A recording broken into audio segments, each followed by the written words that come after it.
Water signs, tignan po natin kung ano ang mensahe para sa'yo ngayong araw. Keep in mind po na ito ay general reading lamang, so hindi po lahat ay makaka-relate, so be open-minded.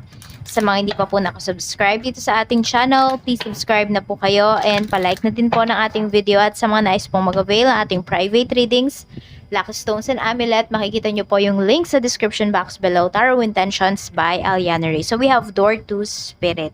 Ayan, so pwedeng meron dito is na-open yata o na-activate yung inyong third eye, yung iba po sa inyo. So you feel na parang laging may nakasunod sa inyo, lagi kayong may kasama.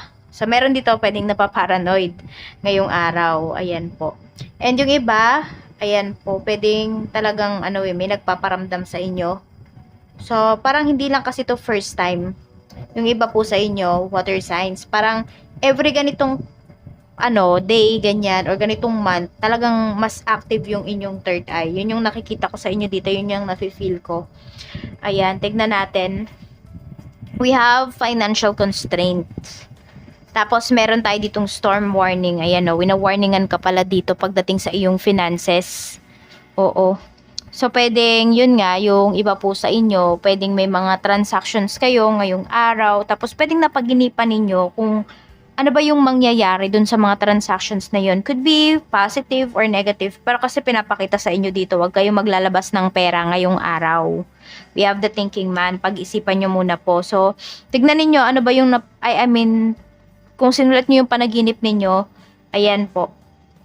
Tignan ninyo ano ba yung sinasabi niyan sa inyo. Ano ba yung mga signs. Okay? Tapos ito din may isang tao dito na pwede pong pinag-iisip talaga kayo. Parang sinasabihan kayo, okay, sige, water signs, pag-isipan mo muna yung gagawin mo ngayong araw na ito. Maging matalino ka. Yan, parang meron siyang binibigay sa'yo na advice, pero hindi siya direct. What is financial constraint? We have woman holding a heart. So, wag lagi talaga puso yung inyong pairalin dito. Kailangan isip.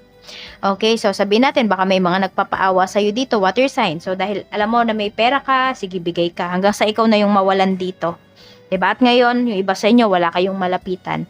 Kaya maging matalino po kayo. Kung meron man kayong pera, sa sarili nyo gamitin, o kaya naman po sa inyong pamilya.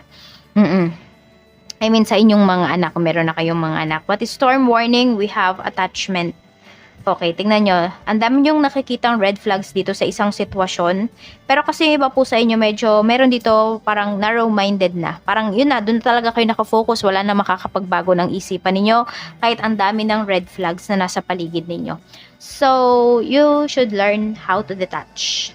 You should learn na hindi lahat ng bagay ay dapat pahalagahan. Hindi lahat ng sitwasyon ay dapat nandoon ka. What your signs, dapat included ka or whatsoever. Yun yung kailangan mong matutunan dito. Kasi lagi kang matatalo, lagi kang masasaktan kapag ganyan po yung iyong kaisipan. Or masyado kang na-attach sa mga bagay-bagay. Tignan natin. Meron dito talaga, pwedeng may bibilhin kayo. Tapos meron na kayong nakitang mga signs. Ayan, pero tinuloy nyo pa rin. Okay, so mag-ingat din kayo ngayon sa pagbili ng mga gadgets kasi Mercury retrograde ngayon. It's either yes, okay nyo marireceive yung products pero or yung items, yung gadget, tapos could be even appliances, tapos mabilis lang siyang masisira, ganun. So, parang ayun, tignan nyo din yung quality talaga ng products na bibilhin po ninyo. Tignan natin ano pa yung mensahe para sa'yo. Spirit guide, ano pa po ang mensahe natin kay water signs? Cancer, Pisces, Scorpio, Sun, Moon, Rising, and Venus ngayong araw. Ano pa po spirit guide? Ano pa po ang mensahe natin? Mensahe natin, spirit guide, okay.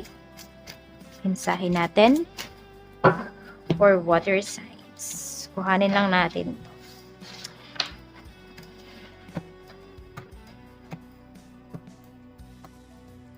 Okay, we have peace. Yan.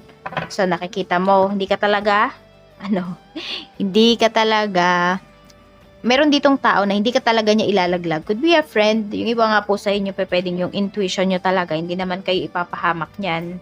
So, sundin nyo na lang po talaga. Ayan o, balance, harmony, and friendship. Meron dito isang tao talaga na nagpapahalaga ng pagkakaibigan ninyo. Or water signs, hindi ko alam kung meron na kayong namaalam na nakaibigan. So, pwedeng magpaparamdam yan sa inyo sa panaginip. Oo, meron siyang mensahe para sa'yo. or could be nililigtas ka, or ililigtas ka ng kaibigan mo na yan sa isang sitwasyon na may ipit ka talaga. Tignan natin ano pa ang mensahe. We have withdrawn. Okay, so ayan nga po, oh. 'Di ba? Di ko alam kung may ano ba. Check niyo yung mga accounts ninyo. Kasi merong pag Mercury retrograde, meron ding mga tao na nawawala ng pera. Or even, pwedeng nagkakaroon sila ng problema sa kanilang mga bank account. So, tignan nyo din po yan. Ayan, so we have withdrawn. Baka mamaya may kumuha ng pera mo, may nag-withdraw, water signs, o kaya naman, ayun nga, pag may manghihiram talaga sa'yo, yung tipo bang, ito na lang yung pera mo pero walang patawad yung tao na yun, hihiramin pa niya yung pera mo, uutangin pa niya. So, alis ka sa mga taong ganyan, alis ka sa mga tao na parang nakikilala ka lang nila or kilala ka lang nila pagka may kailangan sila sa'yo. Matuto ka na dapat dito.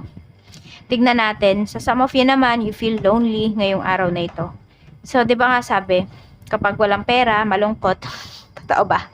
Feel nyo na ba yan? Di ba pag adult ka na, yan yung nafe-feel mo. Parang lahat ng stress nasa iyo pag wala kang pera. So, tingnan natin ano pa yung mensahe para sa iyo. So, minsan hindi mo kailangang problemahin water signs yung problema ng ibang tao. We have hoping. Ayan po. So, di ba dahil nga attached ka dito sa bagay na to, sa tao na to, sa sitwasyon na to, you're still hoping na sana maayos pa. You're still hoping na sana mali yung mga nakikita mo ng mga red flags. You're just embracing the red flags, water signs, pagdating dito sa taong to, pagdating sa sitwasyon na ito. Yan. So, may mga minamanifest kayo dito na pwedeng hindi pa siya matutuloy, hindi pa siya mangyayari. Oo. Kasi may mga bagay dito na, yes, minanifest ninyo, pero pwede na merong mga bagay na inaalis po sa inyo si universe. Kasi hanggat na dun sa'yo yung bagay na yon, yung sitwasyon, yung tao na yon na hindi nakakabuti or nakaka-block dun sa minamanifest mo, hindi talaga siya mangyayari. So kung may mga tao dito sa life ninyo na gustong umalis, alam mo yun, yung parang iniiwasan kayo, do not chase those person. Ibig sabihin, tapos na yung purpose nila sa life mo. We have number 32, 13, 10, 5, 44, and 46. Yan po yung iyong lucky number. Tignan naman natin kung ano pa ang mensahe pagdating sa trabaho. Spirit guide, kamusta po ang trabaho ni water signs ngayon?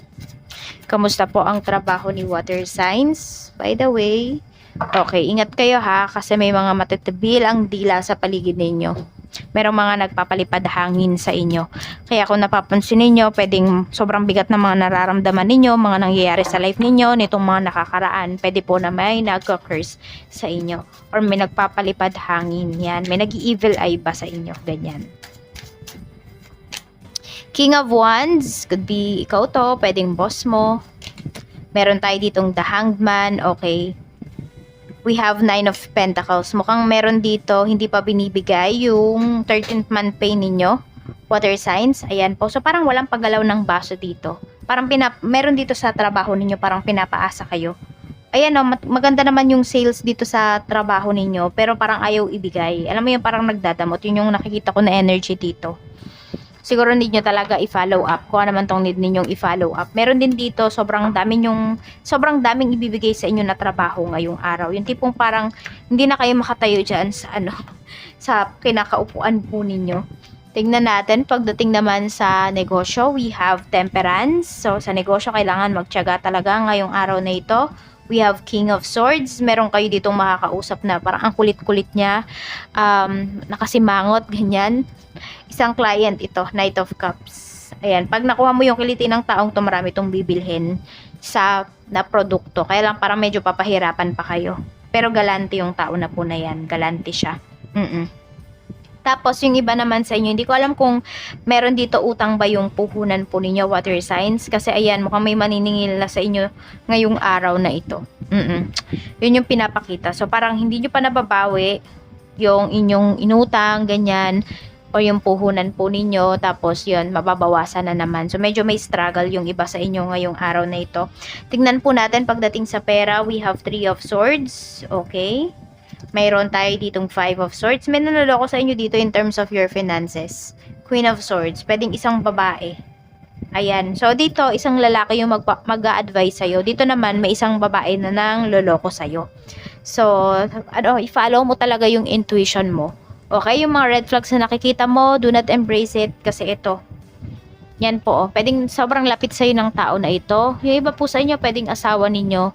Hindi ko alam kung ano yung ginagawa niya in terms of your finances. Pero pwedeng meron siyang binibigyan, pero hindi niya sinasabi sa'yo. Pwedeng sa side niya, ganyan. Water signs. Kaya medyo mag-iingat ka, or siguro kausapin mo.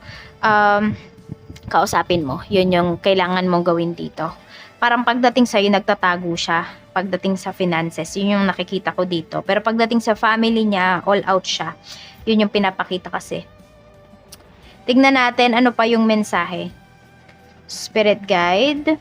Okay, pagdating naman sa mga single, we have 5 of Wands. So, ito marami din tayo ditong single na water signs na parang ang daming, ano ba yun? Ang daming mong admirer, ang daming nagko-kompetensya para makuha yung matamis mong oo. Parang ganyan. Ayan po. Or ikaw to, baka meron kang nililigawan at medyo marami kayo, sabay-sabay kayong nanliligaw dun sa isang tao na yun. So, parang may the best man win. Parang ganyan yung kikita ko dito na energy. Pagdating naman sa mga in a relationship, we have Ace of Swords. Ayan, medyo mag-ingat lang kayo pagdating sa inyong pag-uusap with your person, yung mga conversations, yung mga topics na pag-uusapan ninyo ngayong araw. Medyo mag-ingat lang po kasi pwedeng mag-away kayo dito. Kasi meron dito real talk. At pagdating naman sa mga mag-asawa, ayan, medyo maraming gastusin. Ano ba yung uunahin? Medyo yan yung kailangan pag-usapan ngayong araw na ito. 2 of Pentacles. Pwedeng ito overtime ng overtime meron dito. Tapos pwede rin dalawa na kayo na may trabaho pero ano ba, sumasapat pa yung kinikita or hindi. So kailangan pag-usapan in terms of money. Sabi ko nga 'di ba, pwedeng ito 'yun sa mga mag-asawa may naglilihiman in terms of money. So pag-usapan po 'yan. Mas maganda kung open. Saan ba talaga ginagastos yung pera? Maliit man or malaki, yung pera na ginagastos na yan, dapat open kayo sa isa't isa. So, yan lang po, water signs. Maraming salamat. Mag-iingat po kayo always and more blessings to come. Bye-bye!